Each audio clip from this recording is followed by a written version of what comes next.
বহাগী বহাগী আকৌ আহিলে। কুলিয়ে গছৰ ডালত বহি কু কুকৈ মনৰ আনন্দতে নাচিছে। কেতেকীজনীয়ে লগে লগে গছৰ ডালত পৰি মই কেতেকীকৈ চিঞৰিছে। নাচনীজনীয়ে জেতুকাবুলীয়া হাতখনেৰে ভগৱানৰ ওচৰত কাতৰ প্ৰাৰ্থনা কৰিছে, বছৰটো যেন সুন্দৰ হয়। আজি নাচনীজনীক মুগাৰ সাজযোৰে বৰ ধুনীয়া লাগিছে অ'।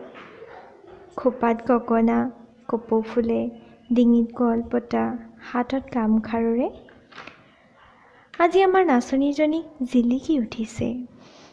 তাই যেন আজি ৰ'বই পৰা নাই। তাইৰ চেনাইৰ লগত গছৰ তলত এপাক নাচিছে। নিজকে আজি তাই ঘূৰি ঘূৰি চাইছে আইনাৰ সন্মুখত। সঁচাকৈ আজি বহাগীৰ আগমনে আমাৰ ধৰণীখন সুন্দৰকৈ উজ্বলাই তুলিছে।